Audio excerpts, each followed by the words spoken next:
Olá, bem-vindos ao podcast Crer para Viver. Esse é o nosso episódio de número 56. A gente continua aprofundando o tema da crise do modelo tradicional, do modelo monogâmico de casamento, dentro de um mundo que é plural, e onde se configura uma nova forma de relação, onde há uma crescente crise do afeto, né? O interesse pelo outro acaba se voltando para si mesmo. Então, no episódio anterior, o professor Cláudio abordou a visão do Zygmunt Bauman sobre o amor líquido, né? Sobre a fragilidade com que esse elo se dissolve entre o casal. A gente está focando especificamente o casamento, né? Então no livro ele fala de outras formas aqui a gente está falando, a gente está preocupado com isso. Então a gente está falando sobre esses subtemas, né, ligados à nossa preocupação central. A gente está falando de sexualidade, a gente está falando de afeto, e a gente está falando de erotismo e de outros temas que são fundamentais. E a gente está falando porque existe uma crise. Né? A gente está preocupado com isso. Existe uma crise que não é corajosamente e claramente descrita como ela precisa ser, e a gente está tentando fazer isso. Claro que a gente não está fazendo isso para aumentar a crise, né? Mas para lançar luz sobre ela e apontar uma direção. A gente não pode se esquecer que o nome do nosso podcast é Crer para Viver. Então a gente tem um compromisso de referência. A gente está lendo uma realidade e a partir da nossa referência, pouco a pouco a gente vai na trajetória apontando uma direção. Né? Acho que no último episódio a gente falou foi mais introdutório, eu entendo, e a gente começa a caminhar mais agora para o segundo conceito que aparece no título. O título é A Monogamia e a Lógica da Racionalidade Transgressora, pois parte 2, a gente vai mais para a racionalidade transgressora agora. Bem, apresentando os membros aqui dessa mesa, meu nome é Timóteo Madaleno, eu sou psicólogo, sou doutor em psicologia pela UNB, tenho uma formação em teologia pastoral e urbanidade, e sou professor de Psicologia da Educação do IFG no campus Goiânia. Junto comigo, Laércio Souza Guimarães. Laércio é historiador, tem uma pós-graduação em História Cultural e tem também uma formação em Teologia Pastoral e Urbanidade. Laércio tem formação na área de Sistemas de Informação e também é um profissional de longa data da área de TI. Professor Cláudio Ivan de Oliveira é psicólogo, doutor em Psicologia pela UNB, professor de História e Epistemologia da Psicologia da PUC de Goiás, tem formação em Teologia Pastoral e Urbanidade e uma formação em Teoria Social. Professor Anderson Cleiton Pires é filósofo, sociólogo e teólogo. Professor Anderson tem um doutorado em Sociologia pela Universidade Federal do Rio Grande do Sul e tem um doutorado em Teologia, né, em Hermenêutica Bíblica pela EST de São Leopoldo do Sul. Bem, então vamos continuar, né, de onde nós paramos no último episódio. Agora há pouco a gente estava conversando e tentando identificar o principal elemento que caracteriza a crise do erotismo nesse modelo de monogamia tradicional. Né?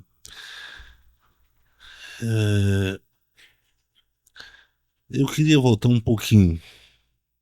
Lembra-se que monogamia é o modelo mais usado do mundo. Do mundo. É o modelo de relação entre um homem e uma mulher mais procurado, mais usado no mundo. Todo sábado tem pelo menos 2 ou 3 casais formalizando a relação no matrimônio numa igreja católica romana. Só em uma igreja. Só em uma. Imagina a quantidade de gente que casa por cada sábado, cada mês, a cada ano. Aqui no Brasil, imagina um mundo ocidental. Está em crise, mas não para. Alguém pode dizer assim, não, mas agora existe aquela nova associação, né? As pessoas, elas moram junto, mas não se casam, no civil e nem no religioso. Mas aí não funciona. Isso aí é uma mentira ou uma hipocrisia. O modelo ainda é monogâmico. Eu não sou casado, mas você vive nas condições da monogamia. Então para de ser mentiroso, hipócrita. O mesmo processo de deterioração que o outro passar, o outro casal, casado, você vai passar também. Porque é o modelo funcional. Quando se fala de monogamia, se fala de relação macho e fêmea. Dentro de uma estrutura que é rígida, pouco flexível e eu diria, antiplural. E aí nós já mostramos que existe vários problemas. Primeiro, o problema da insuficiência do modelo frente a essa cultura das experiências plurais. Eu vou me lembrar aqui de uma expressão que vem lá da ética pós-moderna do Bauman. Num dado momento ele diz assim, tentando fazer uma leitura e caracterizar semanticamente a sociedade pós-moderna. Ele diz que o pluralismo ético produziu uma ambivalência moral do ego. Eu vou modificar um pouquinho essa fala do Bauman. O pluralismo valorativo, axiológico, produziu uma ambivalência moral do eu. Porque se a pluralidade é a marca desse mundo ascetofóbico ou asceticofóbico, justamente porque ele é um mundo que trabalha com o pressuposto da insuficiência de modelos e unidades, do ponto de vista operacional sempre, ou psico-operacional sempre insuficiente, chega um momento que satura-se do ponto de vista operacional, satura-se as unidades, e aí você tem que mudar. Ou você muda a ética de interação com a unidade, ou você muda de unidade. Você sai de uma e vai para outra. Alguns têm pensado, bem, saturou esse modelo monogâmico rigoroso, rígido, e eu posso agora migrar para o monogâmico homenagem a droga. E aí eu vou ter sempre um componente da novidade presente no casamento, na minha relação com a minha esposa, e a gente vai sempre fantasiar uma nova experiência. Isso é feito muito lá no sul. Eu conheci pessoas que fazem isso lá no sul, em Santa Catarina. Então existem pessoas lá que, casais, inclusive eu conheci um deles, de longe me mostraram, olha, aquele casal ali pratica isso. Eles fazem isso todo final de semana, ou o casal sai com uma mulher, ou sai com um homem, ou sai com outro casal. Fazer uma espécie de swinger. Mas são casados. Se perguntar para eles, vocês são casados? Somos casados. Aí você olha assim, não, então tá tudo certo. Tá tudo bonitinho. Na verdade, não.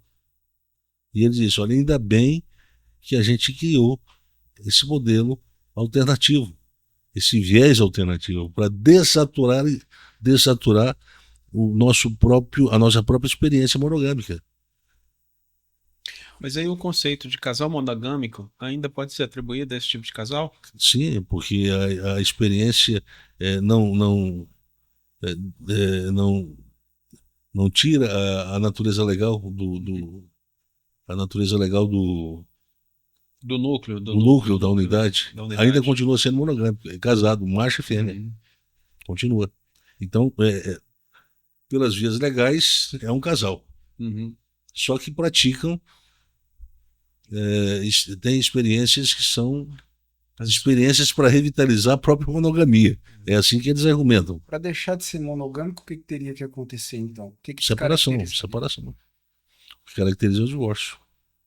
Não, mas aí no caso, se fosse, por exemplo, poligamia, aí teria que ter mais um indivíduo na relação, né? Não.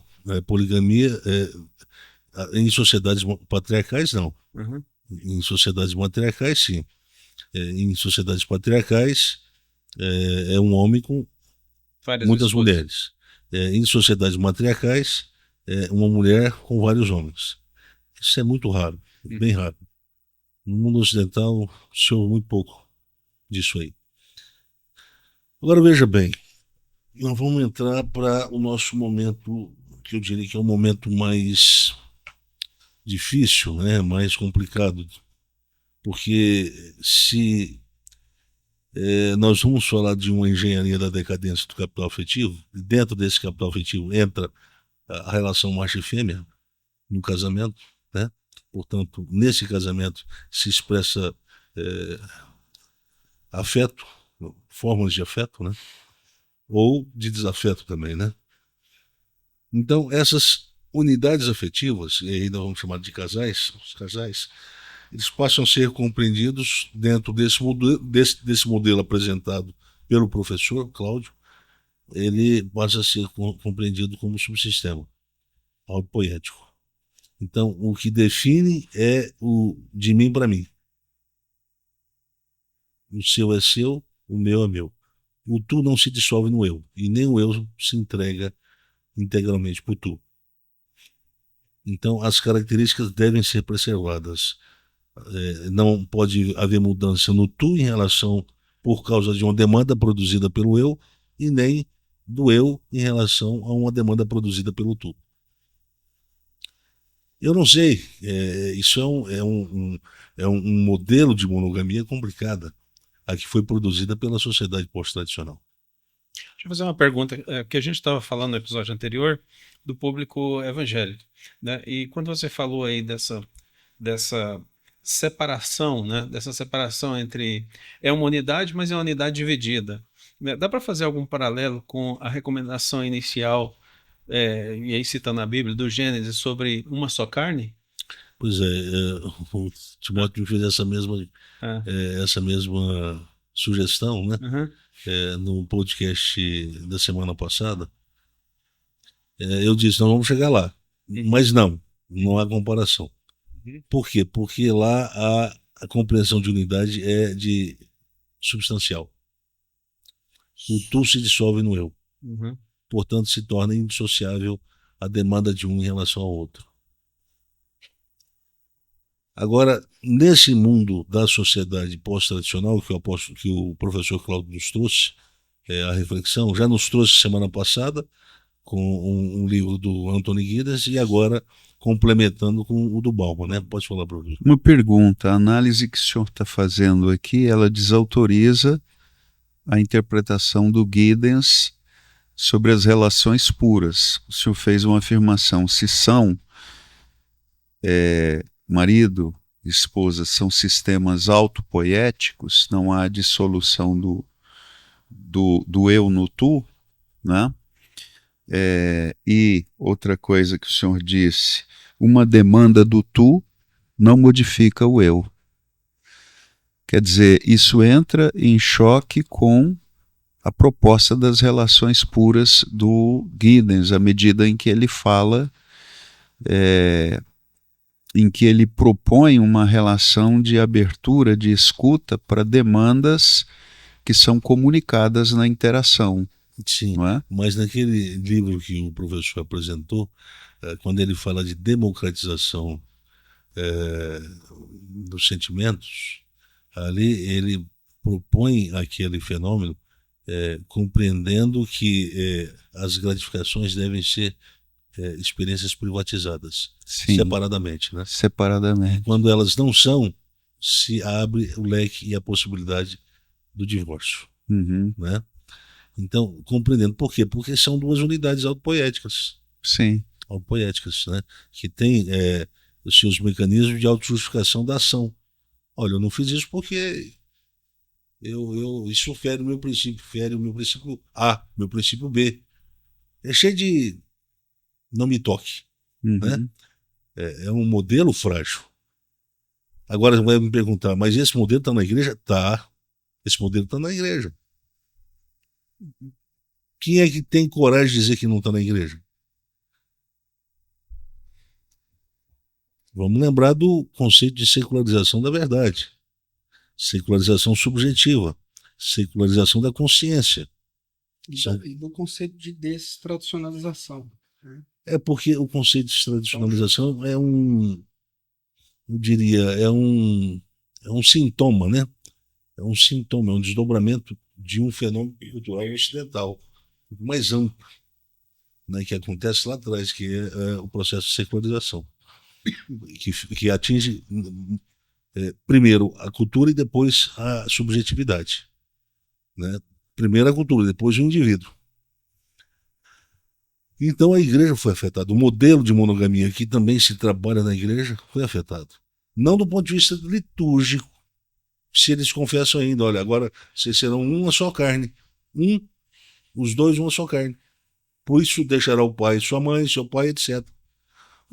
Mas isso só na liturgia que funciona. Porque depois que sai dali, a coisa muda. Se isso não fosse de verdade, a possibilidade de divórcio seria praticamente nula. E o que nós estamos tomando consciência com as estatísticas? É que a demanda pelo divórcio está aumentando a cada década que passa. Significa que o modelo lá de fora está produzindo um modelo aqui dentro. Como é que eu sei disso? Pelos sintomas. Eu infiro a similaridade dos modelos a partir da similaridade dos sintomas. Se estão produzindo os mesmos sintomas, provavelmente é porque se trata de dois modelos semelhantes, com algumas diferençazinhas. Num tem mais hipocrisia, no outro tem menos. Numa tem a presença de uma religião que está dizendo, olha, não faça, não pode. E aí, para se adaptar a essa vozinha do comando espiritual, se tenta tolerar um pouco mais essa relação que já me parece condenada à dissolução. Ou melhor, condenada à desintegração. Dissolução é outra coisa. Então, quando se fala de racionalidade transgressora, monogamia, eu estou me referindo à monogamia tradicional, atual, desse mundo pós-tradicional. É essa que nós estamos vendo aí, nas igrejas, na sociedade pós-tradicional. É esse modelo que eu estou me referindo, e eu estou dizendo o seguinte, ele potencializou, mas em muito, a capacidade da imaginação de cada cônjuge criar uma vida imaginativa mais transgressora do ponto de vista da experiência sexual.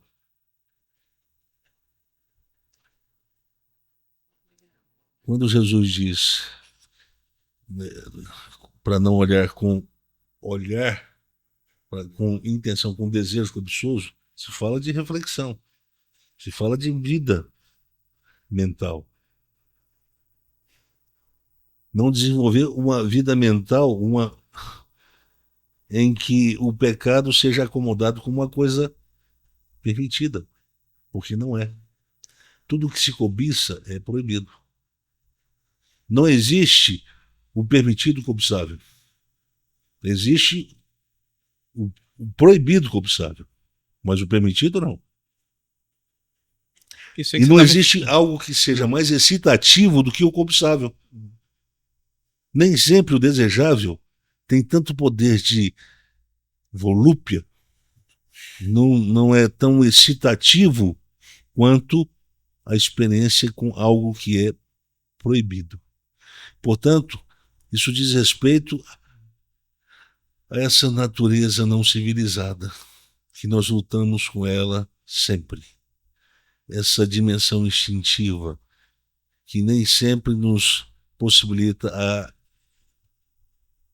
capacidade de administrar os nossos desejos mais instintivos, mais impróprios, de tocar na coisa que não pode. Você entende? Quem me pediu a pergunta? Foi aqui. O que você está falando aí me fez lembrar de algumas falas que eu ouvi há tempos atrás, né,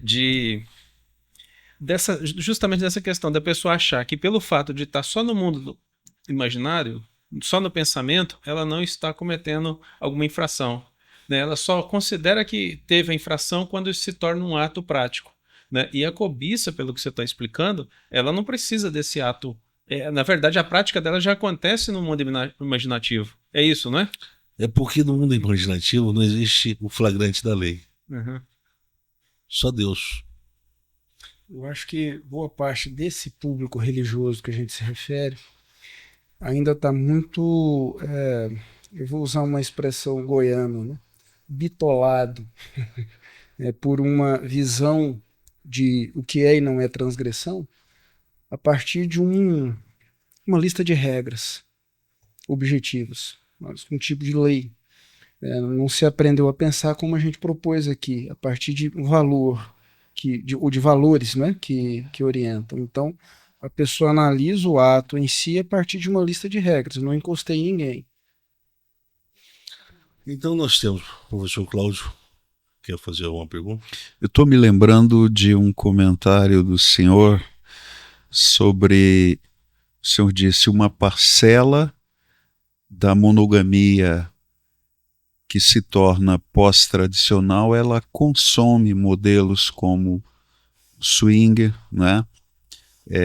Homenagem a Troá, mas o senhor diz outra parcela, talvez do espaço mais tradicional, pode ter no seu mundo imaginário uma colonização e perguntas sobre a possibilidade dessas experiências, não é? Então, essa racionalidade de transgressão também está operando em relação a essa relação que nós temos com um pluralismo de modelos nessa sociedade, mesmo no mundo da sociedade, perdão, da monogamia tradicional dentro da igreja, não é?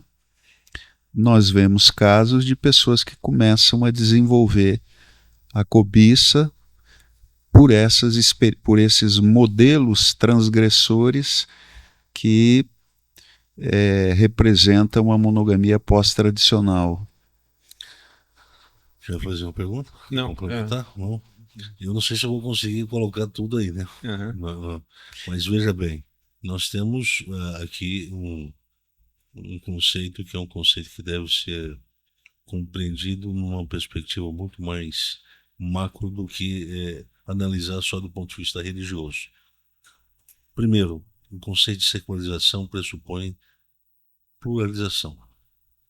Toda vez que você vê o conceito de secularização, ele é sinônimo de pluralização. O mundo se tornou plural por causa da secularização. E pluralização pressupõe múltiplas opções. A secularização significa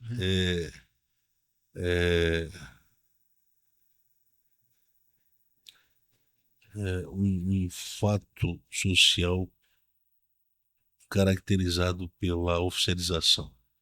Se oficializa a prática da transgressão. Agora é oficial. Agora ela está em jogo. Agora ela não é mais criminalizada. Agora há espaço para o pecado. Agora o pecado é moda. Agora você pode transgredir. A secularização significa emancipação da consciência humana do divino, do oráculo, do padre, da igreja, da Bíblia. Você pode escolher sem o medo de ser excomungado. Agora você autonomamente toma a sua decisão e vive a sua própria vida. E não precisa prestar. E na segunda-feira ir lá no confessionário falar, padre, pequei. Não precisa. Então secularização significa isso. Ela legitima a possibilidade de se migrar de uma unidade para outra unidade. Pluralização.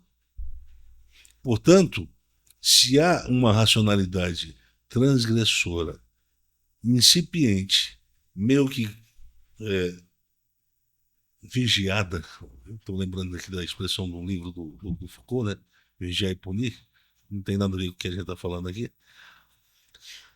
Mas essa vigiada, monitorada, a gente sempre está com medo de estar sendo observado. O outro é o demônio. Quem é o outro? É o acusador moralista. Mas a secularização fala assim, olha, com a pluralização dos valores, agora a sua vontade, a sua cobiça, ela passa a não ser mais punida. Então, ela ganha uma validação social. É discreta. É discreta. Mas existe o mito da grama mais verde. Porque o mundo da secularização inaugurou o mundo da opulência. O que é a opulência? O mundo da pluralização. Ou seja, Das muitas possibilidades. sempre vai ter uma grama mais verde. Sempre. Eu saio daqui, chego naquele outro, olho para outro e outro, ela é infinita. Há de infinito. Uhum. Ou seja, você. É por isso que é a sociedade da opulência. Você nunca esgota as possibilidades, você nunca satura. Há sempre algo novo. Nesse sentido, o conceito de economia libidinal pode ser aplicado. Por quê? Porque há sempre algo além, uma experiência mais prazerosa para se auferir, para se ter, do que a anterior. Uhum. Agora, o mais importante é que o cenário acontece dentro de uma cultura de competição. Por isso que hoje a academia se tornou um atrativo, com motivações eróticas não comunicadas. Veja bem, as mulheres, elas vão nuas para a academia. Algumas parecem até comunicadas. Por que elas vão nuas? Porque a roupa mostra a nudez. As posições que elas fazem exercício provoca a imaginação do homem ao espaço com as atividades sexuais características desse espaço. Então, você está praticamente dentro do mundo erótico ali, na academia. E aí você vai vendo aqueles movimentos, aquelas mulheres com aqueles corpos esculturais. E você vai lembrando que a sua esposa não tem um corpo como aquele. Você vai lembrando que o seu marido não tem um corpo escultural como aquele rapaz. Como o rapaz que orienta a esposa, a namorada, o Personal trainer. personal trainer. Por isso que se tornou um bicho-papão esse profissional, né? E por quê? Porque essa competição é sempre a competição tentando produzir através da captura do modelo mais cobiçável uma competição entre as possibilidades que existem para o consumo. Então nós temos 10 mulheres altamente cobiçáveis. Aí nós estamos falando de pessoas e não de experiências. Se cobiça pessoas, experiências não. A experiência só pode ser cobiçada com a esposa.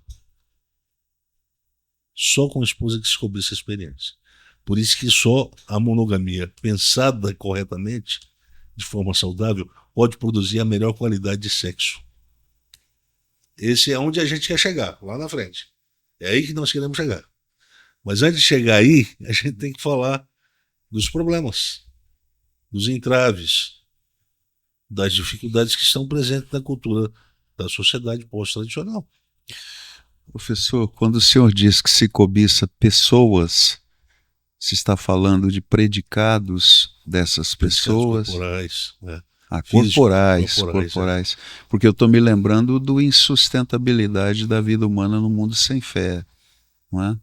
Ali há um momento em que o senhor fala do silogismo antropológico, no qual as pessoas são reduzidas a corpos à medida que corpos precisam ser pavoneados, esculturados, né?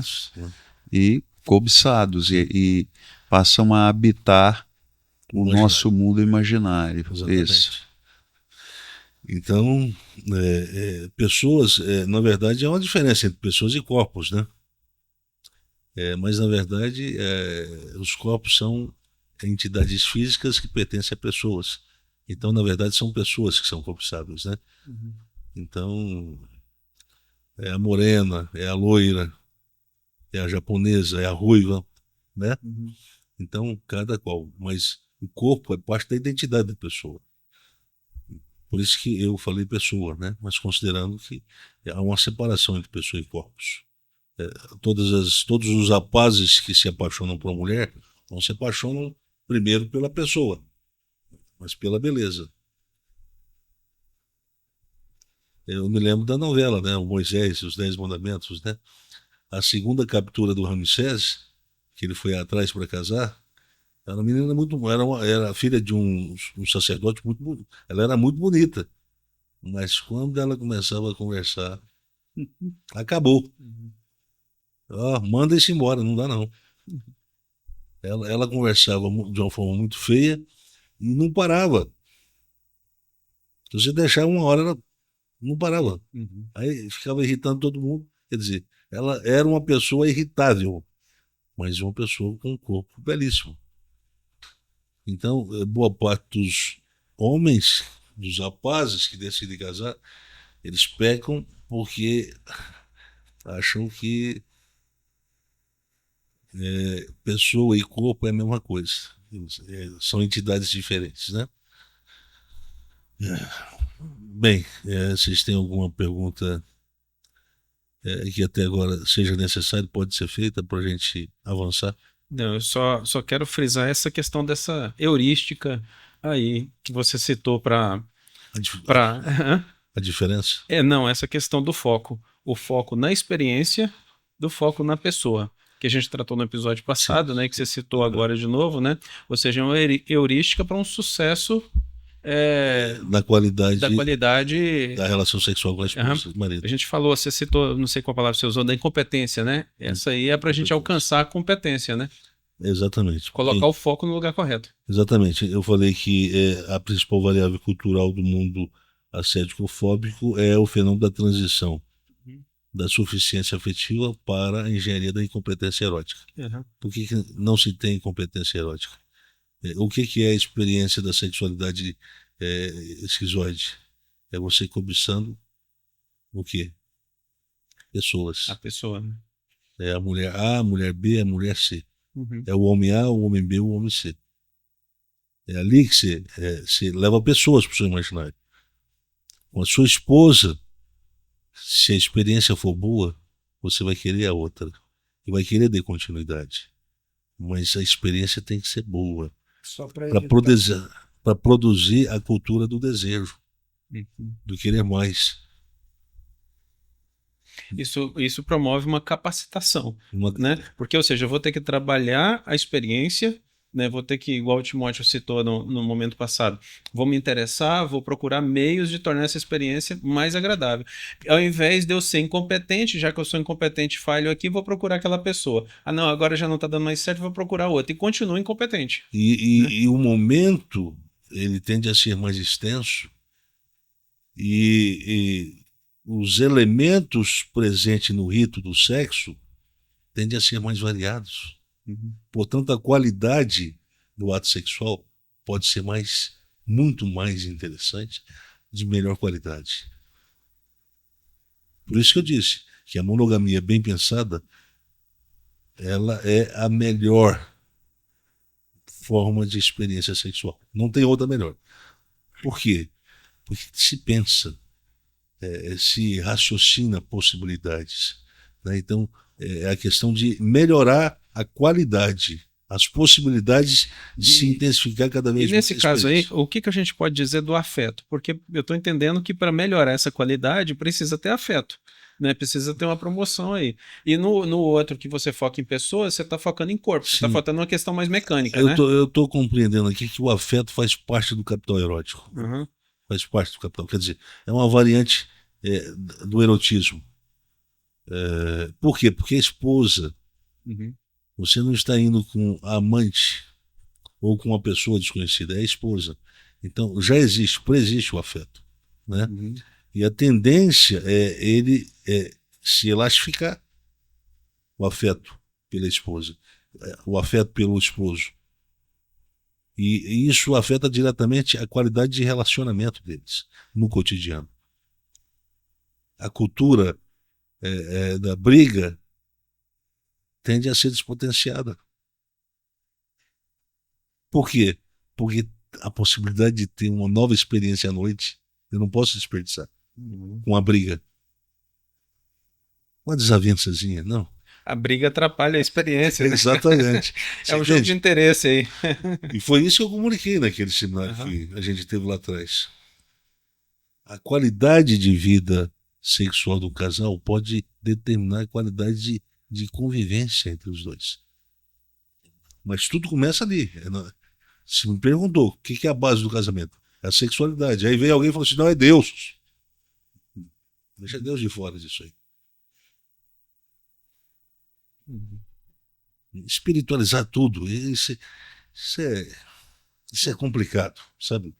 Isso amplia o problema, porque você está desviando a atenção de uma realidade palpável, que está ali latejante no cotidiano, né? Aí você fala, Deus é a base. Em vez de fazer alguma coisa, você vai pedir ajuda a Deus, né? Então, Agora, como o mundo da pluralidade é o mundo da competição, e a competição pressupõe comparação de vantagens e desvantagens comparativas, portanto, a racionalidade transgressora ela está sempre imanentizada nas experiências que se vivem no cotidiano. A experiência de andar na calçada, ela pode estar presente. A experiência de ir para uma academia pode estar presente. A experiência do trabalho pode ter lá um homem ou uma mulher que atrai. Uma mulher que atrai o homem casado, ou um homem que atrai uma mulher casada. Quer dizer, todo momento e todos os espaços ganham uma dimensão mais proeminente para a instrumentalização efetiva dessa racionalidade transgressora. Então ela vai ganhando força, vai ganhando força. Eu conversava com uma garota há muito tempo atrás. Ela dizia que quando ela andava na rua, ela entrava num lugar para ser atendida por uma pessoa, para comprar uma balinha, um refrigerante, uma água que seja. Ela olhava pro cara e vinha cena de sexo com o cara na cabeça. Então ela estava o tempo todo tendo essas experiências. O tempo todo.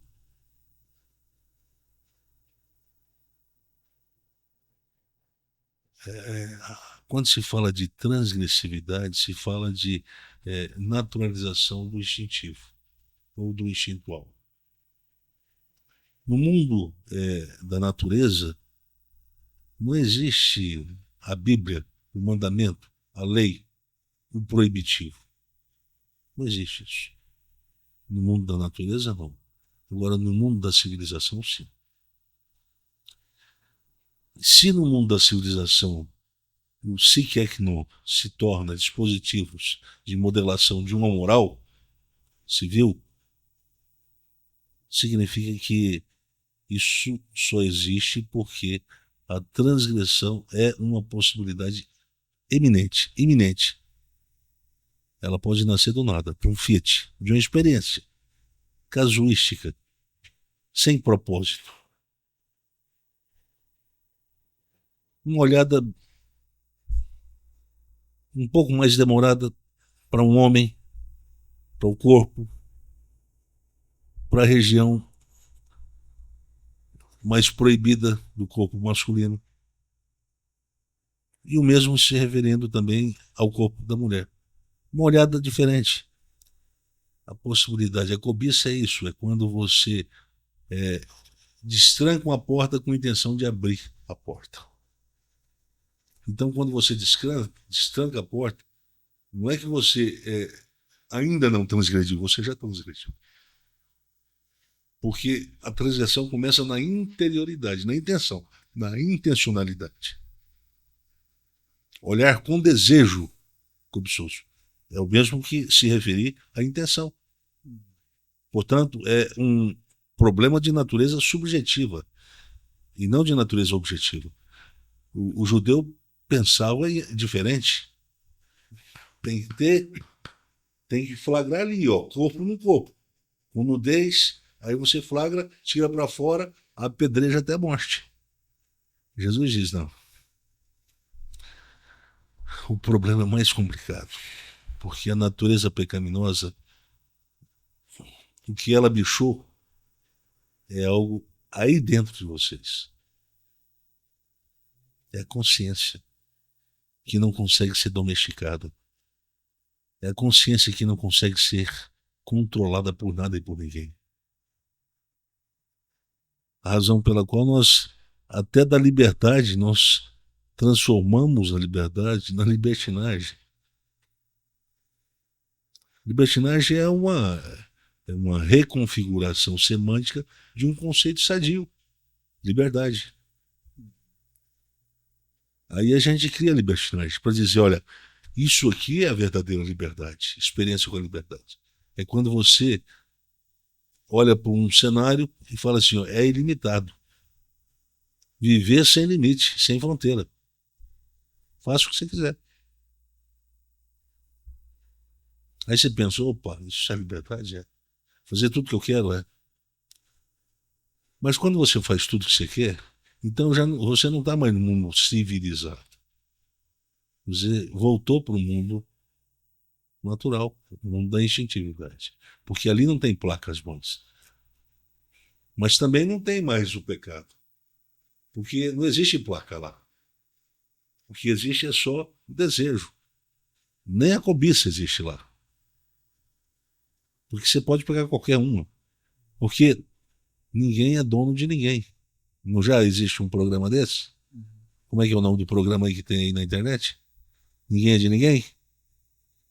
Já tem um seriado com esse título, não tem? Eu não conheço. Eu acho que eu vi isso aí num dessas pastas. Ninguém é de ninguém. Então, só pegando esse gancho aí, a cobiça, ela só existe onde há moral, onde há um proibido, né? Onde não há. No mundo natural, como não tem proibido, não tem como Não cobiçar, tem porque cobiçar. você pode, qualquer coisa é devida, eu posso, né? E ali no mundo natural, a existência é o seguinte: o que determina a validação da gratificação que o desejo realiza é o cio. É o quê? É o cio. Em termos de sexualidade, é o cio. Mas não existe, ó, esse aqui é uma família. Eu assisto e acompanho um casal de gorilas lá no Japão há muitos anos já. Então, chamam de família. É forçação de barra. Uma família de gorila. Não existe isso. Não existe a esposa do Momotaro. Ele não tem esposa. Vocês estão tentando civilizar o gorila. Não dá. Ele não obedece isso aí. Ele não entende isso aí. Nós entendemos. O problema é que o desejo de romper ele está muito mais presente do que a gente pensa. Por isso que a gente tem dificuldade de controlar os nossos pensamentos à medida que nós nos aproximamos de uma situação de alto risco. Pode ser de risco, pode ser de alto risco.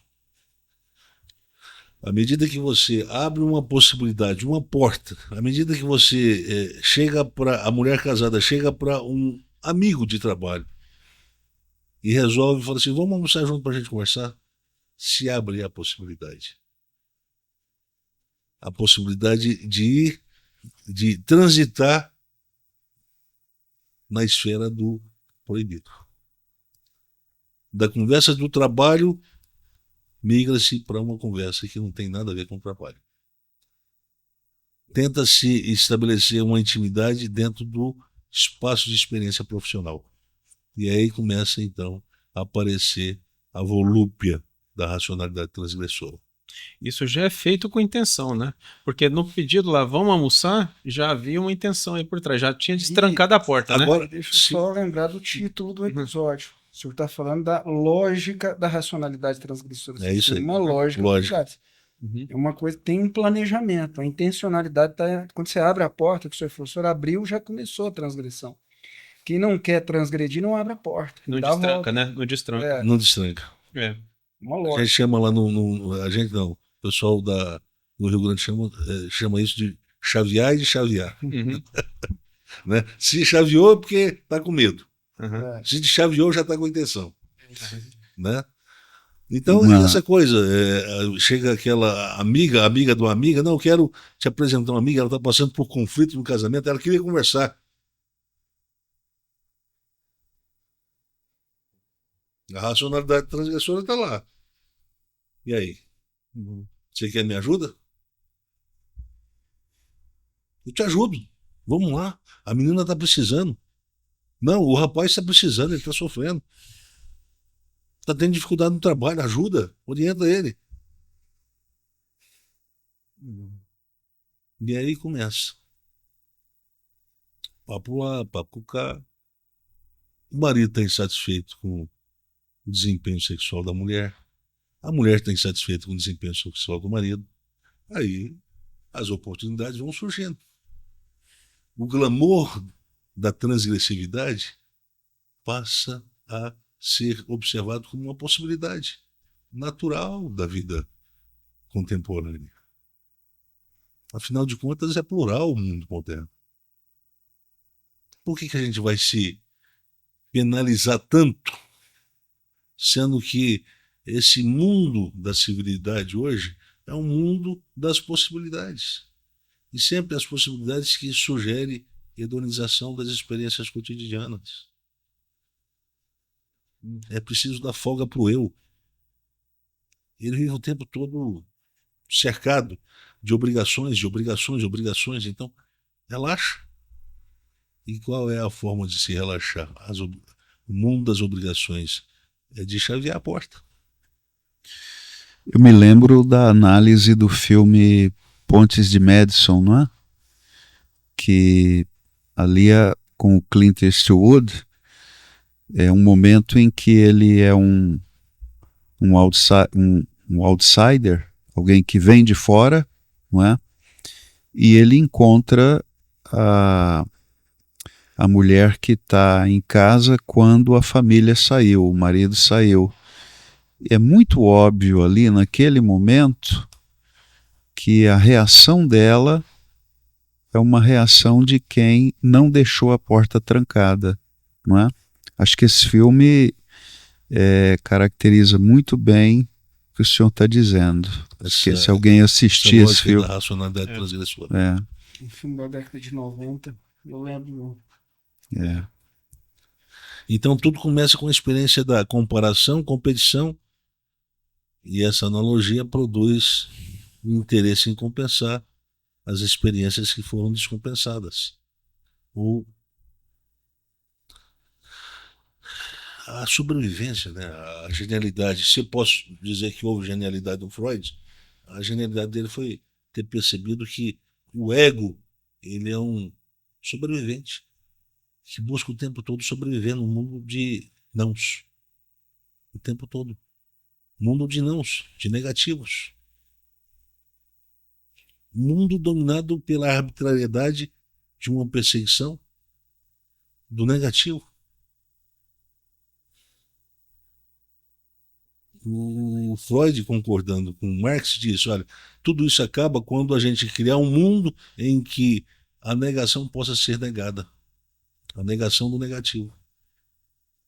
E aí, então, nós não teremos mais a doença, a neurose. Mas a gente não está nesse mundo? Onde tudo pode? Onde o não é negado? Não, ainda não estamos nesse mundo ainda. Não chegamos não, mas estamos caminhando. Só de chaveou, por enquanto. Nós estamos caminhando. Uhum. Sabe? E se deixar por conta da esquerda cultural, a gente chega nele um instantinho. Num instantinho. E eu não estou querendo aqui estigmatizar a esquerda cultural. Mas ela não trabalha com o conceito de liberdade. Ela trabalha com o conceito de libertinagem. Para ela, a pessoa humana não é orientada por princípios morais, mas é um ente instintivo, um ente social instintivo. Ela quer o mundo natural. Não, ela não é orientada por normas. Uhum. Ela é desconstrucionista. Ela desconstrói o tempo todo para justificar a transgressão do. Você entende? Para legitimar a natureza transgressiva do eu. Ah, mas você já está com 10 anos de casamento, com quantas mulheres você traiu a sua esposa? O cara não sabe nem contar. Peraí, você falou uma coisa interessante. Então a racionalidade transgressora, ela tem consciência que está transgredindo. Tá vendo? Né? Senão não seria uma racionalidade. Uhum. Não é? Ela tem consciência, por isso que ela planeja caminhos. Por isso que ela precisa arranjar desculpa. Sim. Né? O Timóteo usou o conceito, planeja, tirou lá do texto, né? De sistema de estruturação. Não é isso? Que lá está.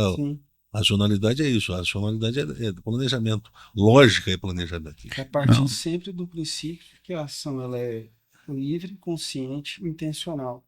Intencional, exatamente. Sempre tem um fim. Não existe uma ação não intencional. Isso não existe espaço para o conceito freudiano de inconsciente nessa teoria. Exatamente. Coloque em xeque o transgressor. Para se desculpar, não, eu fiz isso por conta daquilo. Ele fez, mas ele teve a intenção de fazer. Na verdade, coloca ele numa sinuca de bico, né? Uhum. Uma sinuca de bico. Bem, então, considerando que a racionalidade transgressora ela é diria, o ponto mais predominante desse formato de coexistência macho e fêmea, nesse modelo de monogamia da sociedade pós-tradicional, então veja bem, aí nós temos a possibilidade de deduzir que esse modelo já começa para acabar. Ele já começa com o destino de ser destruído. Ele nasce para morrer. Se ele não morre do ponto de vista legal, ele morre do ponto de vista psicológico. Ele mata o desejo. É a tese sexóloga. O matrimônio mata o desejo. A monogamia mata o desejo. Mas de alguma forma ele nasce para morrer. E as pessoas não se deram conta dessa gravidade. E não tomam iniciativa para tentar superar essa demanda pessimista da racionalidade transgressora. Esse horizonte pessimista, que é o horizonte da destruição, da morte do capital afetivo, do capital erótico, do capital libidinoso, no que diz respeito à coexistência macho e fêmea, marido e mulher. Então, por que vocês casaram mesmo? Tem jeito de me responder? Ninguém consegue dar resposta. Porque ninguém pensou por que se casou. Eu estou casando por quê? Alguém já fez essa pergunta? Então, seria importante para quem está nos vendo, começar, você que está com intenção de casar, o jovem, faz a pergunta para si mesmo: por que eu quero casar?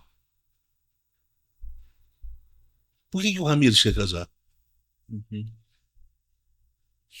Eu já conversei com pessoas que me disseram, eu entrevistei pessoas há muito tempo atrás, teve pessoas que me disseram, eu já entendo que eu casei por pressão da família, casei por pressão da igreja, casei porque Queria sair de casa. queria sair de casa, Uhum. ou pela pressão de uma adolescência já, a pressão sexual, do desejo sexual, só pode no casamento. Eu não encontrei uma forma de administrar isso.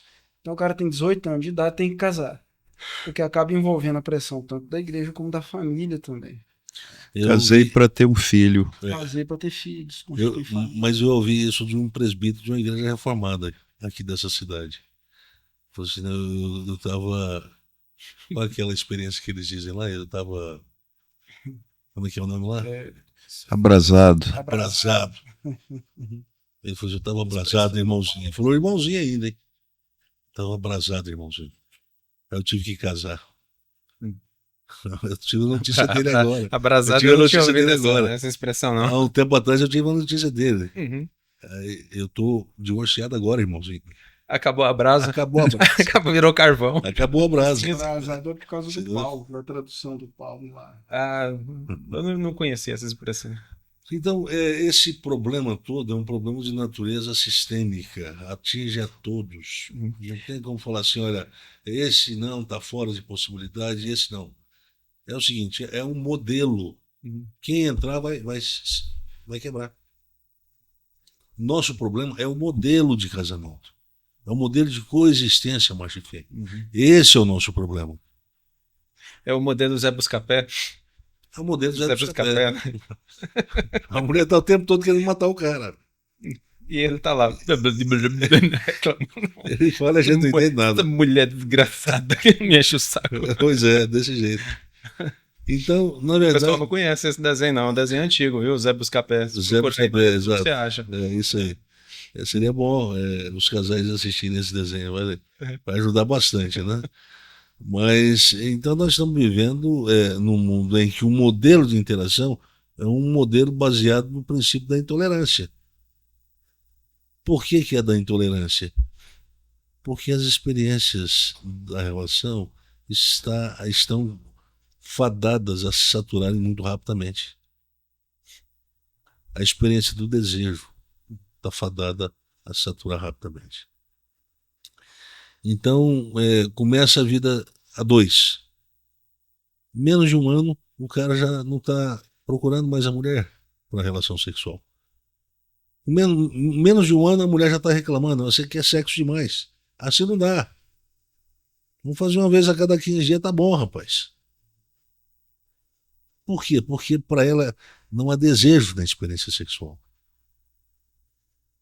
Ah, não, mas o problema deve ser problema hormonal, ou deve ser problema outro, né? Não. Será que o problema é outro? Ou o problema é o modelo? A mulher talvez casou para ser mãe. Não, eu quero só ser mãe. Então, a experiência sexual com o marido, eu não quero ela, eu quero. Dá para ficar grávida com uma só? Dá. Então, fiquei grávida, não quero mais. Só que ela não contou isso pro marido.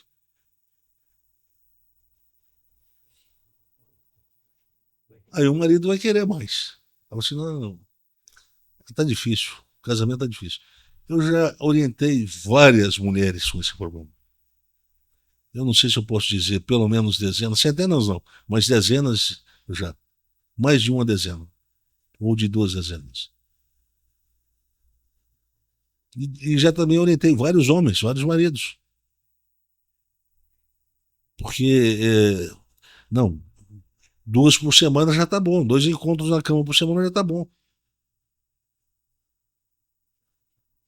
Bem, acontece que esses 2 encontros por semana redundam um prejuízo para a relação. Porque ela frequenta a cama com ele 2 vezes por semana. Com ele, com o irmão dele, mais 4. E ele não sabia. Ela tem apetite por sexo. Ela tem desejo sexual. Ela tem volúpia. Ele não. Para ela fazer sexo é uma coisa importante. É uma coisa que a satisfaz. Portanto, não dá para ser pouco. Se o marido consegue só 2, o irmão do marido consegue mais 4. Depois descobriu, o casamento quebrou. Mas, puxa vida, com o irmão do marido?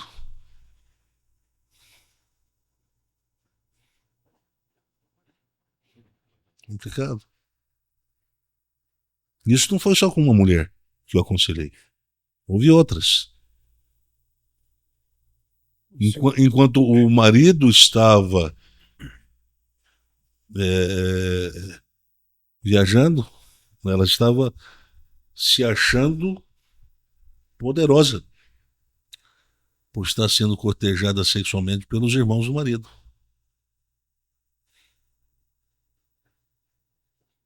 Então, veja bem, olha aonde nós chegamos. E às vezes nem só pelos irmãos, mas também pelo pai do marido.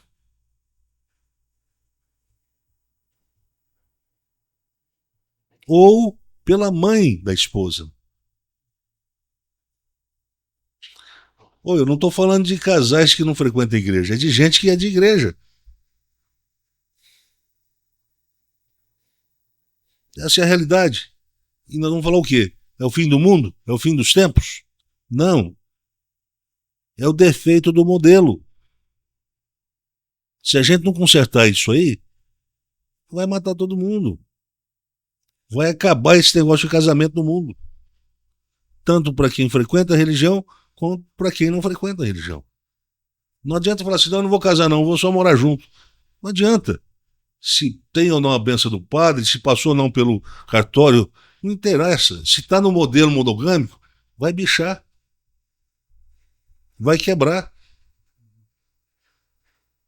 E as regras como funciona essa monogamia que não dá mais. Ele precisa ser repensado criticamente. Quando ele foi pensado lá atrás, a gente estava num mundo muito arcaico.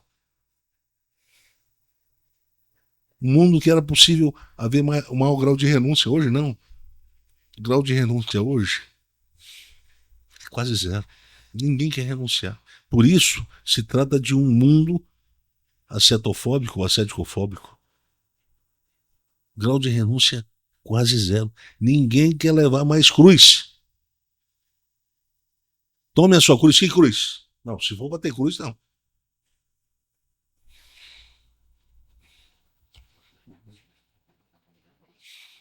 Eu acho que ficou bem claro, não ficou? Eu acho que para quem está nos ouvindo vai entender que nós estamos falando de um modelo. Monogamia e a lógica da racionalidade transgressora. Nós estamos sendo bem específicos no tema. Associa as duas variáveis. Diante de tudo que nós falamos aqui, nosso podcast ficou muito bem esclarecido. Agora, vai depender de quem está nos ouvindo. Se vai querer continuar brincando de casamento ou se vai tomar uma atitude mais séria. Quem sabe daqui uns 2 anos, 1 ano e meio, sei lá, daqui 1 ano eu já estou fazendo atendimento aí, ó, de aconselhamento. O professor Cláudio vai entrar nessa comigo, né, professor? Sim. Uhum. E o Timóteo também eu acho que vai. Então, tá aqui, ó. Futuros conselheiros que poderão te ajudar a partir daqui 1 ano. Então, tudo o que a gente pede nesse momento é o seguinte: pense com seriedade tudo o que foi dito aqui nesse podcast hoje. Porque se isso não acontecer, não culpe nem a Deus, nem a religião, e nem a sua esposa ou seu marido. Porque eu não estou falando do marido, nem da esposa, nem da religião. Estou falando de um modelo. Um modelo que morreu. Morreu. Não se coloca roupa suja, podre, e vai para uma festa. Ninguém vai conseguir ficar perto.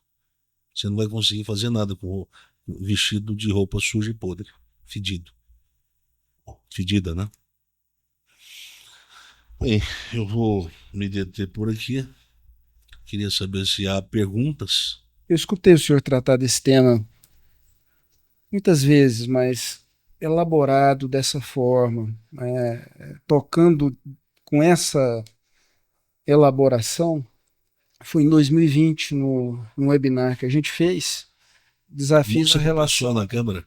desafios à relação monogâmica tradicional na atualidade, né? Isso foi em 2020, foi um evento que a gente não podia, foi tempo de pandemia, a gente não podia fazer presencial, a gente fez por webconferência, foram mais de 4 horas de exposição. Então lá o senhor fez a crítica do modelo, não tão detalhadamente, porque lá a gente ficou 4 horas e pouco seguidas, né? Aqui a gente tem já, se for contar, esse aqui é o 7º episódio que a gente está tocando no tema desse modelo. O senhor fez a crítica do modelo. E o senhor apontou direção para a construção de um novo modelo, também monogâmico, né? Então, eu acho que o senhor começou a tocar nisso, e eu não sei, eu achei importante dizer isso, porque eu acho que quem está ouvindo, né, fala, entendi, entendi que faliu, e agora o que eu faço? Essa angústia. Não é ir para poligamia, né? Não. E nem para outra forma promíscua de relação. Sim. Repensar um novo modelo de monogamia.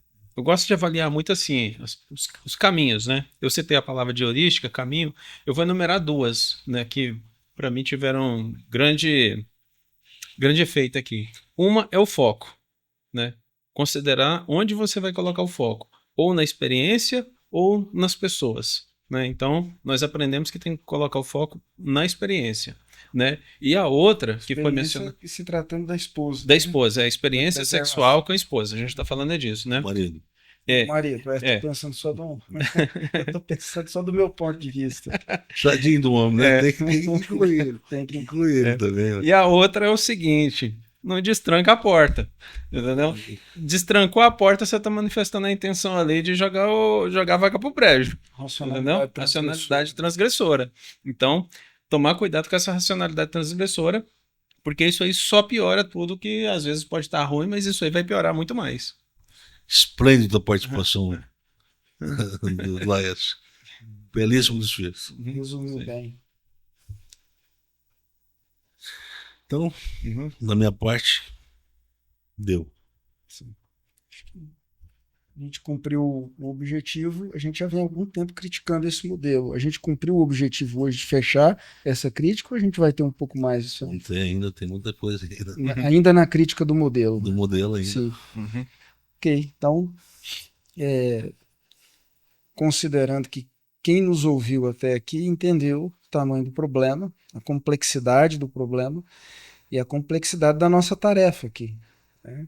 Mas, ao mesmo tempo, eu acho que quem está atento de forma não precipitada, né, entende que a gente está fazendo uma construção, também entende que tem uma luz sendo jogada aqui. Tá? Eu espero produzir uma expectativa de esperança do que vem, do que vai ser produzido. A gente está fazendo isso aqui porque a gente entende que há uma urgência nisso, né? Considerando isso, eu espero que você não só continue com a gente, mas eu insisto que você, além de fazer o básico, que é se inscrever nos nossos canais das redes sociais, o principal deles é o YouTube, mas tem o TikTok, tem o Instagram, também curtida, tem... né? Dá uma curtida, né? Dá uma curtida, se inscreve, curte, tem o Spotify, tem o Amazon Music, tem a Deezer, a gente está em todos esses canais de áudio e de vídeo. Mas, além disso, é extremamente importante fazer isso chegar em outras pessoas. Avisar que tem algo que precisa ser ouvido e que não está sendo detalhadamente, corajosamente, claramente tratado da maneira como a gente está se propondo a fazer aqui.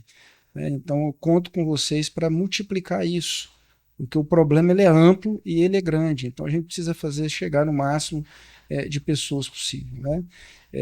Isso é por isso que a gente faz o que a gente está fazendo aqui. A gente quer produzir, né, uma coisa boa, a gente quer produzir cura. Esse é o sentido. Então, muito obrigado por ter ficado até aqui. A gente conta com vocês para fazer isso e até o próximo episódio.